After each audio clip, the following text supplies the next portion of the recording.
Hello guys, I hope you're doing well. As you may know, in the previous videos, I was mainly relying on a teleprompter, so I used to write the script and then read the script in order for you to receive as much as information possible in a short period of time. However, in the last video, I made a spontaneous one and it got more attention, or let's say more sharing and views. So in your opinion, which one do you prefer? Do you want me to contact with you and talk to you spontaneously like I'm doing now, or to write on a prompter? Please let me know in the comments below.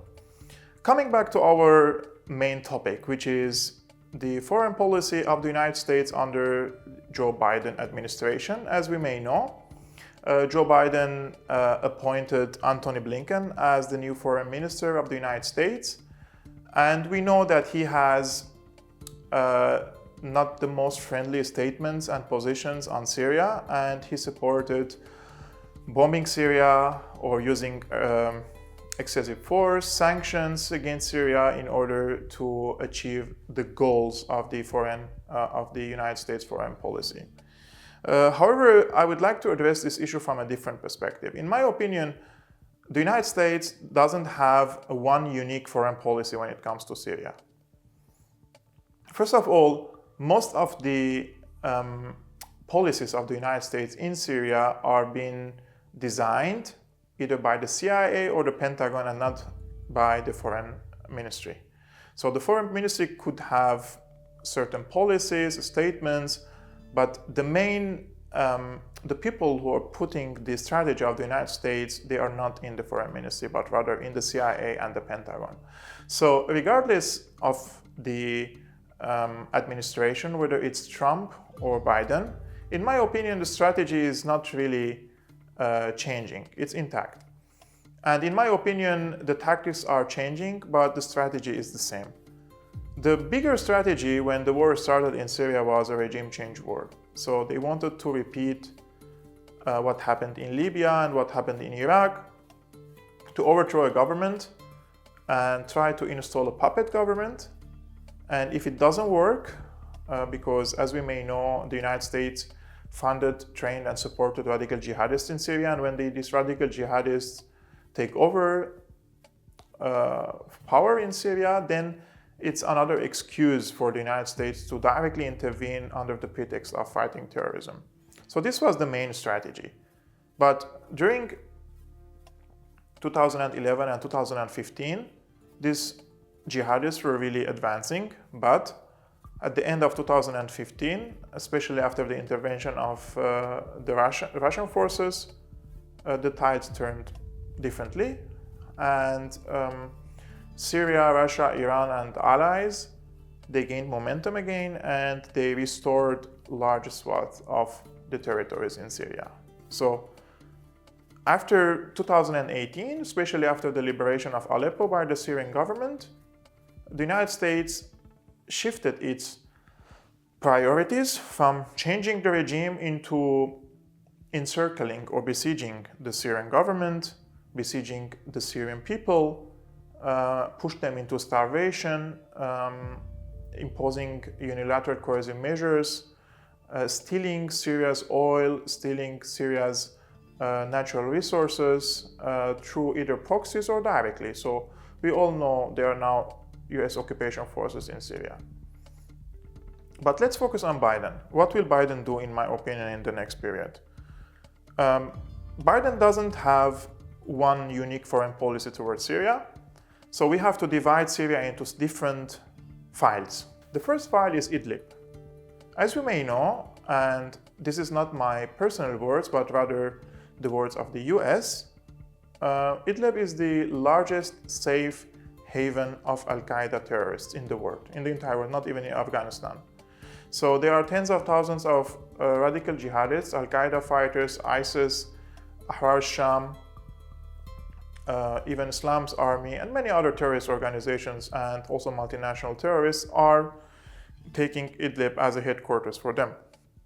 So for Biden, in my opinion, he will not really mind for Turkey and Russia to find certain understandings for Idlib in order to change the military situation there, because it is like a ticking bomb. If Idlib is exploded, it could be exploded against a NATO country, which is Turkey. So they really, in my opinion, they're trying to contain the situation there, and Biden, in my opinion, will not mind for Putin and Erdogan to negotiate and find certain agreements in order to calm things down and maybe relocate some of these terrorists to their home countries and maybe send them others, which is Turkey doing now.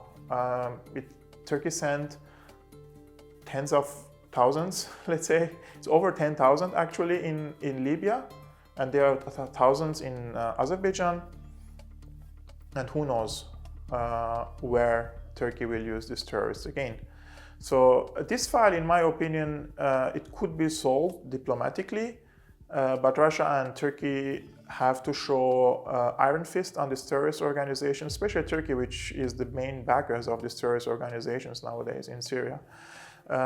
If it doesn't work that way, the Syrian army will launch an offensive to recapture at least the M4 highway after capturing the M5, which M5 connects Aleppo to Damascus, and the M4 connects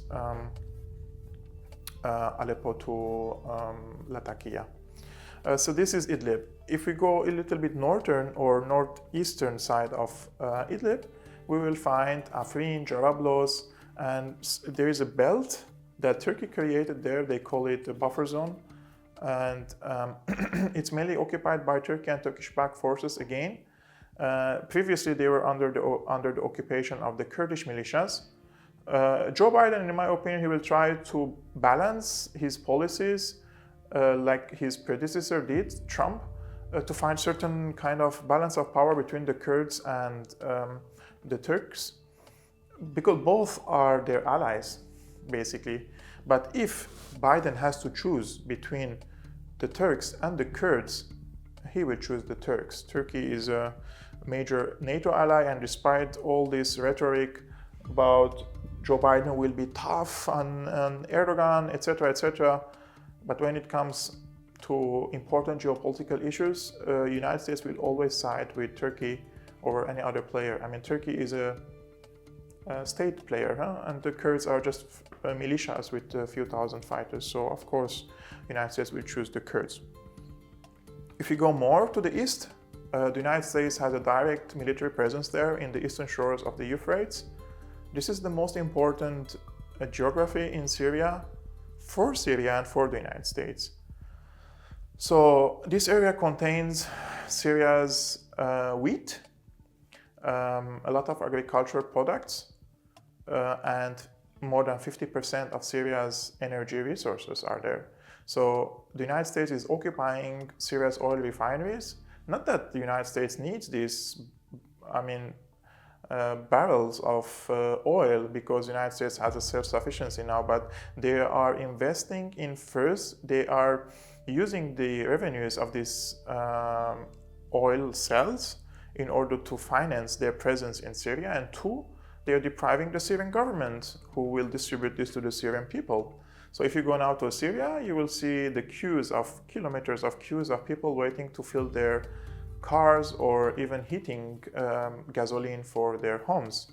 So one of the major reasons for these shortages of oil and gas and heating gasoline is due to the US occupation forces in the eastern shores of the Euphrates.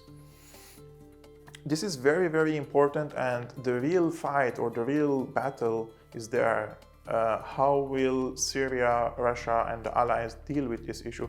Until this moment, nobody tried to capture that areas. Syrians are talking about popular resistance. Is it realistic? I don't know. But will Syria, at least try? Yes.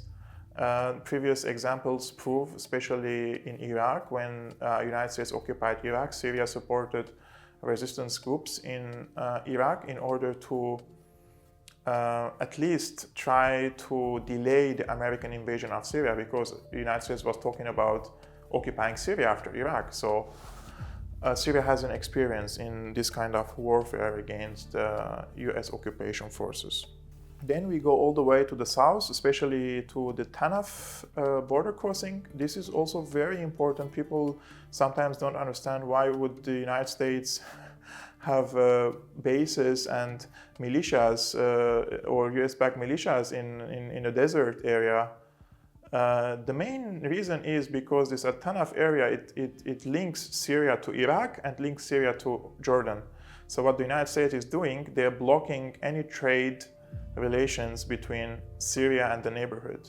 So this is part of the blockade. If Syria restarts its business with Jordan, Iraq, it will go all the way to Iran, to Central Asia, etc. And the priority for Biden administration is to stop Syria from doing business, from gaining cash, and use it for reconstruction. That's one part of the priority of Biden administration. Then comes the elections. We know that in Syria there's going to be an election in a few months, and what Biden wants from Syria and from Russia is to rewrite the constitution in Syria in a way that fits the interests of, or serves the interests of the United States. And when we say serves the interests of the United States, we mean the United States is trying to say, look, we may withdraw our forces from Syria, we may lift the sanctions in the future, but you have to make sure that our interests are well served. And when they say that, they want it to be through a soft penetration. And the soft penetration happens when you change your constitution and allow, for example, the Muslim Brotherhood to participate in the government positions, or you allow other outlawed groups, or you allow simply US-backed opposition figures to be part of the government. This is an information I would like to clarify the difference between Hafez al-Assad and Bashar al-Assad. Hafez al-Assad, he was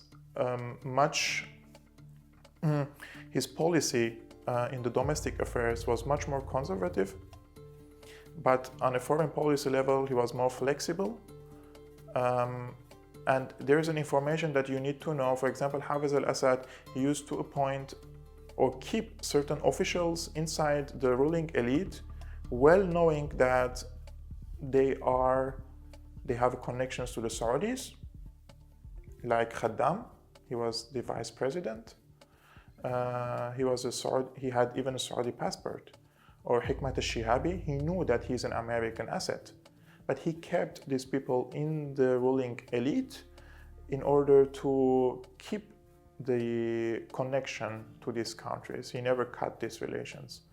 When Bashar al-Assad came to power, he was more liberal in the domestic affairs, but a little bit more conservative in foreign policy. So he didn't fight these figures, but he started to cut the wings of these foreign assets in the ruling elite. Khaddam fled to Saudi Arabia and he declared desertion, and Hikmat Shihabi and many others, they fled the country, and they started to talk about overthrowing Assad or Bashar al-Assad regime, etc., etc. So what Biden also could ask Syria is to restore that situation where there are people inside the ruling elite who are friendly, let's say, to the United States. And the last file, in my opinion, which is also very important, is the battle against Israel. For Syria, in 67, Syria lost the Golan Heights after Israel attacked Syria and Egypt. In 73, Hafez al-Assad tried to restore. He launched a war on Israel with Egypt, trying to restore the Golan Heights. He restored Al-Qunaytira. He was very close of liberating entire Golan Heights, but back then Anwar Sadat, the president of Egypt, he betrayed Hafez al-Assad. So he backed off at the mid of the war, and Israel refocused all its forces on Syria. So Syria had to withdraw from the Golan and kept Al-Qunaytira. This position was intact till early 90s when the Soviet Union, the former strategic ally of Syria, has been dissolved. So Syria had to find a way to survive, and they told the Americans that they're ready for peace talks, and they did. And there were serious talks in the 90s and at the beginning of the 90s, at the end of the 90s, also in 2007, 2008, with the mediation of Turkey. And Syria's position is clear: territory and peace. Like, you give in exchange for peace. So you give our territories back, and in exchange for a cold peace. That doesn't mean that the relations should be warm, but our Syrians don't mind to sign an agreement that guarantees full withdrawal of the Israeli occupation forces from the Golan Heights, including 50% of the Tabarit Lake or Galil in the Golan Heights. So even during the negotiations, they were really talking about certain touristic resorts. Like they agreed on the entire Golan Heights, and then they were addressing certain touristic issues between both countries. So if Israel restores all of the Golan Heights, including the waters and the gas that is under this area, I think Syria could sign an agreement, but I'm not talking about now, but in the future, and what the United States wants from Syria. This is on the Syrian-Israeli side. So as you can see, it's not really, Syria is not like a one package. There are different files inside Syria itself. Will Bashar al-Assad negotiate with the Biden? They're always ready for negotiation, but will Biden negotiate? Will he lift the sanctions? I really rule out that Biden will negotiate with the Syrian side. He will try to escalate the tension in Syria through two means. One is the economic sanctions. He will keep the economic sanctions and maybe add more people or more individuals into these sanctions. And some people argue that, but he's sanctioning the regime. That's not true. Because when you sanction the Syrian Central Bank and you block any transaction to and out of Syria, then even if you make exceptions for food and medicine, if you can't send money outside of Syria or bring cash, then of course you can't buy anything. So he will increase this economic pressure on Syria, and two, he will increase the pressure, military pressure through the sleeping cells of ISIS in Al-Badia in central Syria, which is already happening against Syrian army convoys or buses. They don't want ISIS to occupy large swaths of Syria. They just need to keep Syria busy in the fight against ISIS. They could also use the former prisoners of ISIS, which are held prisoners by the Kurds, and the Kurds could just release them if the Americans want to, and they could use these terrorists against the Syrian government again. So, as you can see, it's a really complicated situation. I don't think in 2021 this will be resolved unless something very dramatic happens. Let's see and wait. So this was all. I tried to summarize the foreign policy options of Biden towards Syria and how Syrians could react towards these hostile policies, let's say, or if Biden wants to resort to diplomacy, which I truly think it's not possible. So this was all. I could invite you for liking and sharing this video, and if you're new, please consider subscribing, and you can also become my patron You can find all the links in the description below. And it really helps me when you subscribe and become my patron, so that I keep my independence in this jungle, let's say, of brutal journalism, where the mainstream media is trying to smash small journalists or small businesses like Syrian analysis. And see you next time.